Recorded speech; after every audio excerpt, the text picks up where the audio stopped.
अस्सलाम वालेकुम वरहमतुल्लाहि वबरकातुहू। मैं हूं दादा homeopath doctor Mohammad Siddiq Ishal homeopathic clinic Okara से।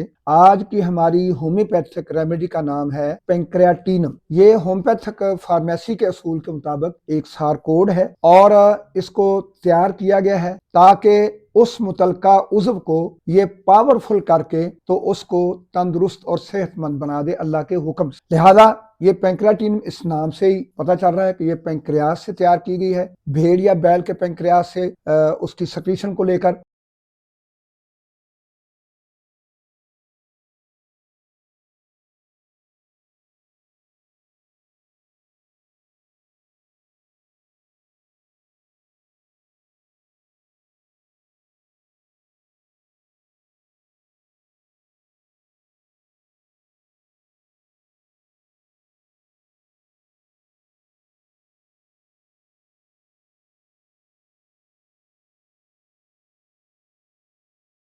पेंक्रियाटिक फंक्शन को अल्हम्दुलिल्लाह ट्रैक पर लाने के लिए पेंक्रियाटिनम देंगे। अब 50 साल हो गए शुगर को, 60 साल हो गए, दवाई खा रहे हैं, कोई किसी किस्म की परेशानी नहीं है, लेकिन होम्योपैथिक दवाई 4 हफ्ते खाने के लिए तैयार नहीं है। भाई अल्लाह का वास्ता देके कहता हूँ, आओ अगर शुगर को अल्लाह की तौफीक के साथ मुकम्मल शफा याबी शुगर से हासिल करना चाहते हो तो 4 मेडिसिन है होम्योपैथिक में जो पेंक्रियाटिक फंक्शन को दुरुस्त कर। नंबर 1 पेंक्रियाटिनम, नंबर 2 आयरस वर्स, नंबर 3 फास्फोरस, नंबर 4 काली म्योर। 200 पोटेंसी में चारों को लेंगे, 5-5 कतरे, 20 कतरे सुबह नाश्ते से पहले, दोपहर को खाने से पहले, शाम को खाने से पहले 20-20 कतरे इस्तेमाल करें। इंशाल्लाह अगर इंसुलिन के कुछ यूनिट भी लगते होंगे, जैसे जैसे ये मेडिसिन अल्हम्दुलिल्लाह वाइटल फोर्स को पावरफुल करेगी, वो पेंक्रियास को अपना नर्वस सिस्टम के जरिए अपने अहकामात जारी करेगी, उसके फंक्शन को दोबारा नॉर्मल हालत में लाएगी, तो ऐसे ऐसे शुगर की तमाम अद्वियात जो हैं वो छूटती चली जाएंगी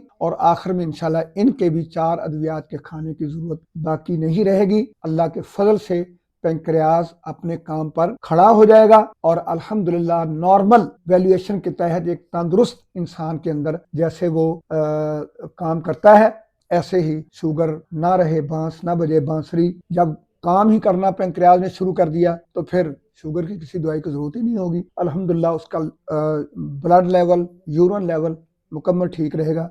तरीकाकार उसका ये है जो मैंने समझा दिया है, 200 में सुबह दोपहर शाम, और उस वक्त तक जब तक आपकी सारी शुगर की दवाएं आपसे दूर ना भाग जाएं, इसको मुसलसल।